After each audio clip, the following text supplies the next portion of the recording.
Good morning, ladies and gentlemen. My name is Alona Taraka, and my topic of research is to deter students from entering the school-to-prison pipeline.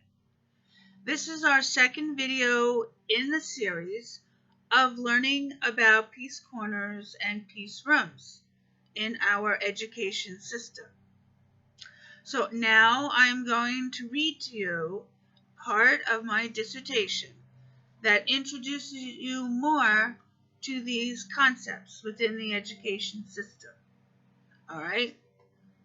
So now I'm going to begin reading.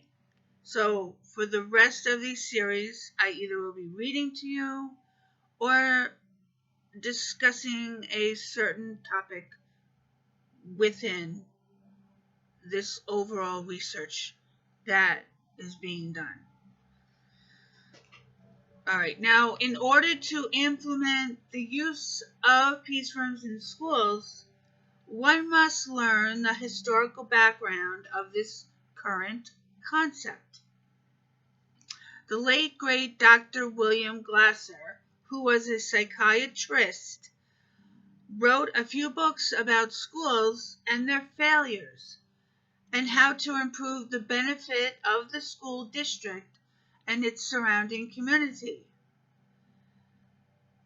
In his book, Schools Without Failure, he tells the story of how classroom meetings are beneficial towards behavior modification of students towards becoming a successful person in the education system and in their surrounding community. Classroom meetings are the seed of restorative practices, becoming more and more evident in our nation's education system, which leads towards the creation of the peace room. Quote from Dr. Glasser: I shall give a detailed description of the previously introduced classroom meetings in which the teacher leads a whole class in a non-judgmental discussion about what is important and relative to them. There are three types of classroom meetings: the social problem-solving meeting, concerned with the student's social behavior in school; the open-ended meeting, concerned with intellectually important subjects; and the educational diagnostic meeting, concerned with how well the students understand the concepts of the curriculum. These meetings should be a part of the regular school curriculum.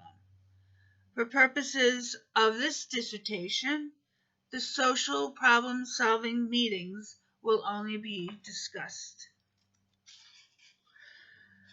The many social problems of school itself, some of which lead to discipline of the students, are best attacked through the use of each class as a problem-solving group, with each teacher as the group leader.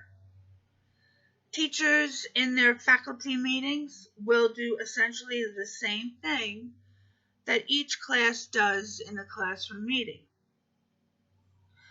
attempt to solve the individual and group educational problems of the class and the school.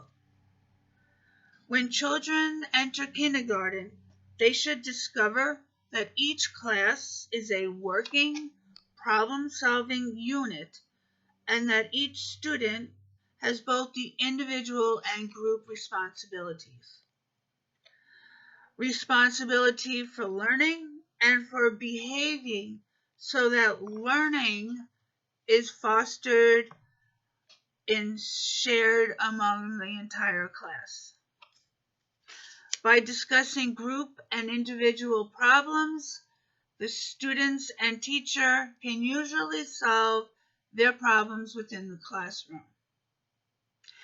If children learn to participate in a problem-solving group, when they enter school and continue to do so with a variety of teachers.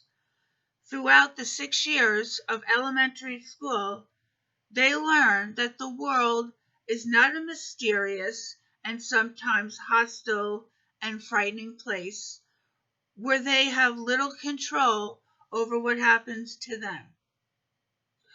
They learn rather that although the world may be difficult and that it may at times appear hostile and mysterious, they can use their brains individually and as a group to solve the problems of living in their school world.